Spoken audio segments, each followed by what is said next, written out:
I don't understand how going to Origin and saying to people, just educate yourself on what we're deciding quality is and you'll get paid more money. What am I missing? Yeah, there's a gap in that. And there already was a gap in that. So if, like you said, if we're just going back, we're hitting repeat, but with a new iteration, it's still the same message, which is this form, even if every coffee I produce is a 90, it's not necessarily going to ensure that I'm going to be guaranteed a higher price. And, that's a sticking point as to why are we not focusing on other more pragmatic, possibly fixable issues. What are some of those in your mind? If you're starting or growing your business in these volatile times in coffee and you need a little extra support, our scope of business advisory services may be just what you need. Join one of our hugely successful mastermind groups for support in a group setting, or send us an email to discuss our one-on-one consulting and business advisory services, where we'll work with you one-on-one to solve specific problems in your coffee business. All our services come with a 100% money-back guarantee, so send us an email at support@mapperforward.org and let us know how we can help you today. Welcome to the Daily Coffee Pro by Mapper Forward, friends. I'm your host, Lee Safar, and this is episode 4 of a super interesting conversation with Darrin Daniel from Cityful Press Coffee. We are talking about the politics in coffee pre and post Houston. In this episode, we're talking about what are the potential opportunities that exist in this moment to impact coffee. And I want to start this episode by carrying on from something that I wanted to mention in the last episode, but the episode was so full and rich of information, we didn't get a chance to get to this. And folks, for reference, we're recording this on June 24. And on June 23, which was yesterday, there was a meeting that was held here in Dubai. And the meeting was with the business community in coffee. And it was about innovation and the future of, the coffee industry in the UAE, the United Arab Emirates. And people came from all different emirates to come to this meeting. It was well attended. But something was said in that meeting, Darrin, that just makes me feel weird, and I don't quite know how to digest it. In the conversation, the president of the SCA, not the SCA here in the UAE, but the global SCA, Garfield Kerr, made a comment, and he said that as he was explaining about the kerfuffle of the CVA and all of the challenges and that it's the uproar that it sparked, he said what most people don't understand is that the reason the SCA did this was to get access to Origin. Now, what does that mean, Darrin? Well, yeah, the access, I could only assume that there is a drive or a campaign to have uniformity, so to speak, and an adoption of the CVA form from a global level. Therefore, Origin is important in that mission. I would only assume that that's part of the mission that SCA is taking on with the adoption of the Evolve Q program. In the best of terms, it's an attempt or effort to unify the other producing countries to rally around this new assessment form. That would be my take. I feel a little bit confused by the approach. I don't quite understand how that supports the greater mission of SCA as an educational body or as a trade association. Maybe I'm just missing something, but I guess I would need to learn more as to why that comment was made, right, and what's behind that in a way. If you have any, you were in that situation to kind of hear it and Right. put it into He maybe a very different much context. glossed over it. He was kind of trying to get everyone to understand the fact that we all missed the point. The point wasn't really about the CQI. It was about the fact that the SCA wanted to get access to Origin. But here is the deeper question around this. I know you watched the series with Michael Sheridan. So this is the part that's confusing me now. So if the SCA has its lane and the CQI has its lane, and those two associations operate separately, why and the SCA is a non-profit and the CQI are a non-profit. It's all trade non-profit. The CQI is a charity non-profit. If the SCA was a corporation, I would understand what I am perceiving as predatory practice of going into the CVA regardless of what they're doing with the Q. Because if we assume that this merger didn't, or not, I suspect it's going to end up in a merger, but in my opinion, before anyone tries to sue me, but before this evolved Q situation happened, had the CQI, if we're to believe what they're saying, if the CQI had not come in with and given them the evolved Q, the CVA was moving forward anyway, right? Correct. Yes. Okay. So they would then be in direct competition with the Q. That was the point that Michael was trying to make. We don't want to get into a competitive arrangement with the SCA. Right. You see, I'm so confused by how these people think that they were being open with us, because if you were staying in your lane as a non-profit that does what it's supposed to be doing on the consuming end of the market, why are you going into this side of the market anyway? Why are you going to Origin? Yeah, it does contradict itself, because if you're let's say your alliance with as SCA with CQI was to give that lane, or let them continue that lane of working on projects. Exactly. And why is the Q being treated differently than the other courses? For instance, the processing course that is open to anybody, but fundamentally it's an origin-driven. If you go to the third level, you pretty much have to be processing the coffee itself and being at a washing station or a mill to conduct that. So it does blur big time how that's stepping over the lane, and where all that confusion, I think, that a lot of people that I've been talking to feel that what's next, So. I mean, what do you think is next? Well, considering that the two organizations in the beginning of their origination were really one, it wouldn't surprise me that there would be a closer relationship / merger. Could happen. It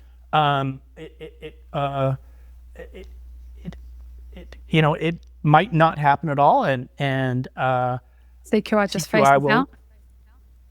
Well, it really depends on how they can continue to be supported from a revenue stream point of view. If there is a lack of funding from USAID or other partners, if it's not coming from the private sector, which I think that is the future.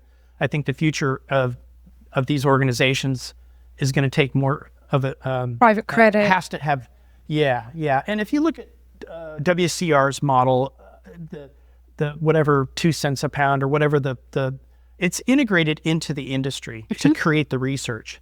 That model is really interesting to me, and I know that CQI has been supported with specific projects over the years by the private sector, by companies that want a particular project done in a particular country or countries. So it could be that that's their evolution, that they are going to change the model for how they build revenue, and SCA being as Michael had indicated, the largest donor for now.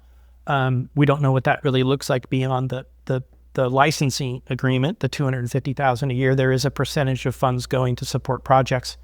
But if as was said at that meeting, why then would that be the comment? That you would be saying our origin partner, CQI, is going to, and maybe that's where it's going, but it just doesn't sound like it was glossed over, right? And I think that causes concern. We see so much merger and consolidation within the coffee industry, and roasters, and it's happening all over the world, and specialty coffee at least.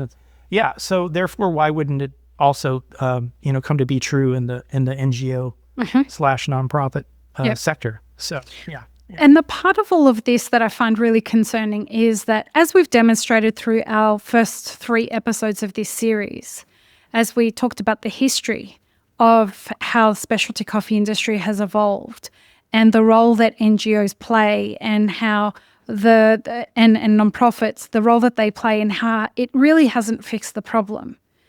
And then we talked about the reasons why the SCA and the CQI were really established. And a lot of these things were done with, I want to take them at their word, the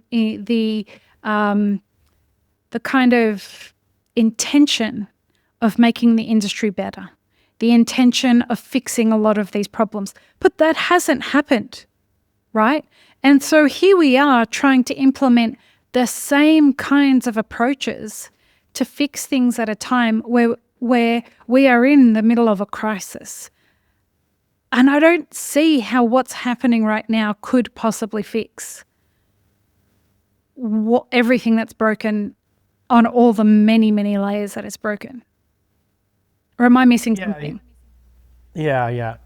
But the timing is pretty less than favorable, considering what's happening. And even with a spike in the market, that put producers into a difficult situation. So the crisis is so prolonged and deep. And when you have producers saying, it's not worth it, it's not worth it to do anymore. No. And I can't continue to run a farm and a business with the depth of the crisis and coffee pricing and even in specialty being tied to the C market and the commodification of coffee, and it's stuck to it still, despite other efforts like direct trade, which really started with the private sector, a handful of U.S. companies committing to that idea as a way to move beyond fair trade. Mm-hmm. That was the impetus in the beginning,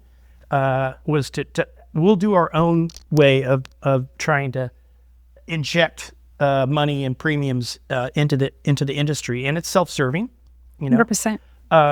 Yeah, but all of these efforts have not moved the needle, and it does kind of fly in the face of the pain that producers have when they see, not only this kind of shining toy over here, but also there is a level of monetization.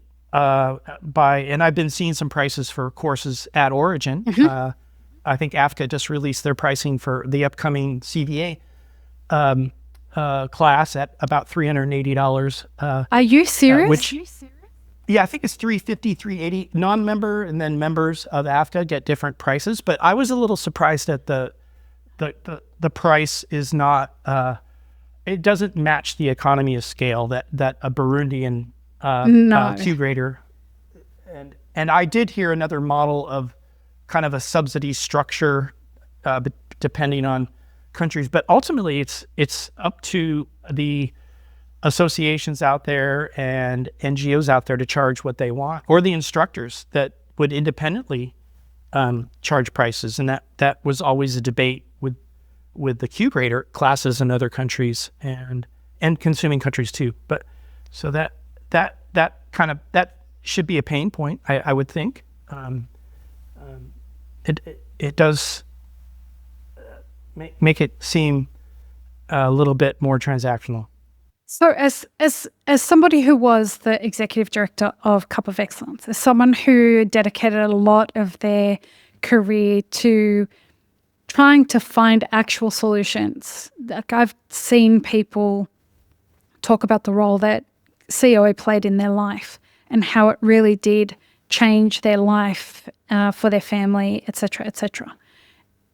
So you're a deeply passionate person about this, and I've known this for many, many years, which is why I wanted to have this conversation with you, because it feels like we're trying to implement solutions that are pretending to be solutions, but in actual fact, they're a money grab. Because I don't understand how going to Origin and saying to people, just educate yourself on what we're deciding quality is, and you'll get paid more money. What am I missing?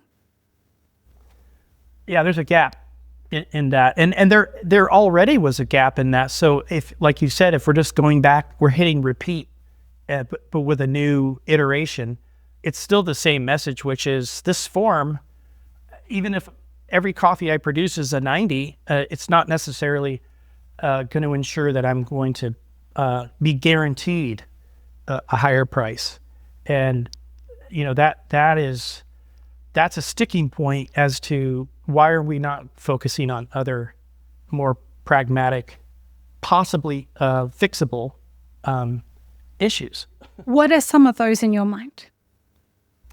Well, not recognizing that from maybe a government perspective that and many of the governments where coffees are grown around the world do benefit by tax of coffees that are exported, are not maybe aware of how little margin is available to producers due to the cost of production, due to fluctuations in fertilizer pricing, or the inability to afford fertilizers, and therefore that affects production, therefore that affects possibly quality, all kinds of things, all the inputs that need to be delivered on. They're due to the free market and the loss of ICO subsidies, we do have that free fall of not being able to close the gap, and it's deeply troubling to me, because I think that on a micro level, the Cup of Excellence was a good example of a program that was solely based on trying to raise prices based on quality, even if it was small amounts of coffee, but many, and the mission early on with the support of the ITC and ICO to inject a program, and really originally a study, the Gourmet Project, which was before Cup of Excellence, to look at how we could help producers, and let's pick 5 countries and examine what would be the best practice to help them. That was the sole focus, and it was specifically about raising the premium level, and then as George and Susie started building the program, it became obvious that if there isn't quality, there's no prospect of premium building. You could have all the certifications in the world if it can't provide a premium. And some of the certifications do. They do. Right. Organic certified, for instance. But yeah, I hope I'm not going astray on the question. But I think No. The thing that I am trying to understand, let me say it this way. The thing about the Cup of Excellence was that it didn't just score a coffee and people won competitions. There was a situation there where those coffees then found homes, right? And this is where the action that was taken by this initiative as a nonprofit actually eventuated into trade. It eventuated into farmers finding people to buy their product. Relationships were made out of them. Isn't that the kind of impact we should be aiming for more of? Well, I think many associations should be the first committed mission on their list of what they want to what are best outcomes, and I don't see concerted efforts to try to raise the bar. And maybe I'm not seeing something either, but I do know a lot of nonprofits, Tech to Serve and other groups that are really there to try to help build the value chain, but they're not a market bridge.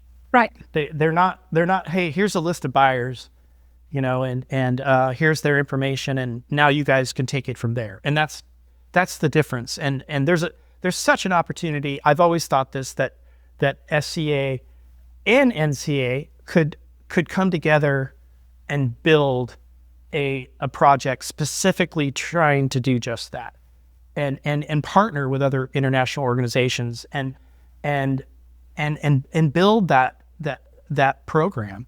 And there were spin-offs, but it seemed like it's just gone down a different path. And I do know that the NCA has been lobbying Congress specifically about these tariffs, which by de facto, that essentially is an assistance, trying to get the government to exempt the tariffs. So that's an action. That is the head of NCA taking a directive to lobby. SCA tends not to lobby. At least I don't think that they do.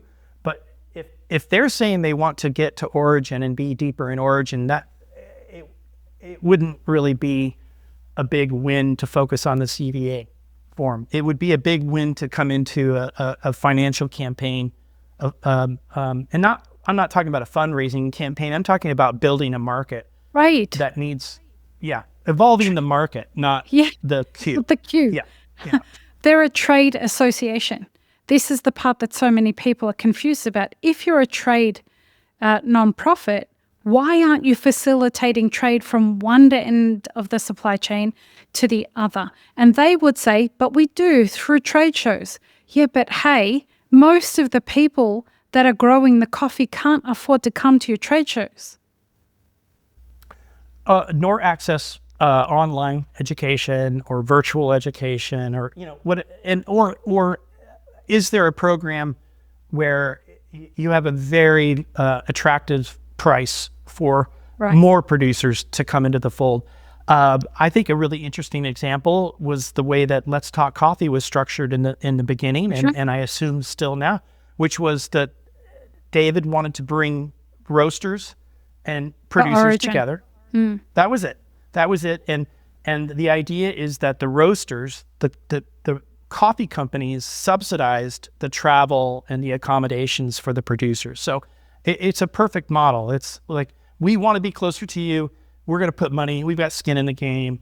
And now I'm closer to the person that I want to buy more coffee from. Very, very good model. And why not do that on an international scale at origin? Now, Panama is happening, but it is... Jesus.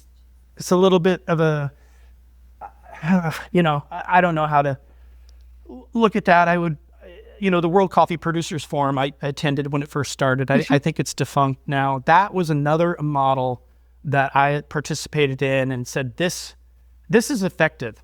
And sitting in that room, and I think Brazil the first year, producers, could have been Colombia. I might be wrong about that. I think it was Colombia first year.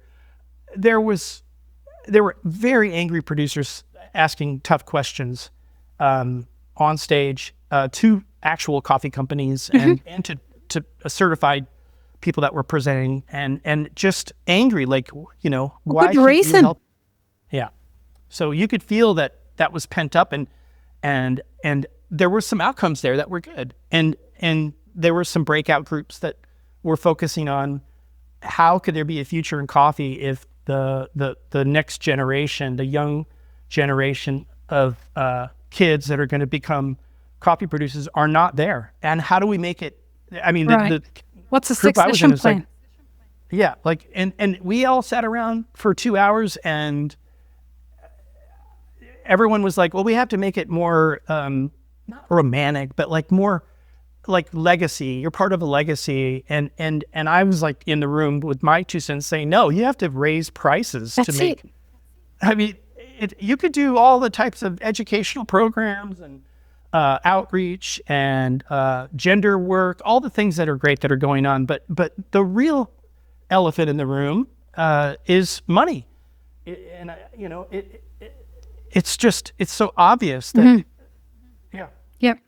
Okay, we've got one episode of this series left, folks. So join us for that, where we're going to talk about what does the future of coffee hold.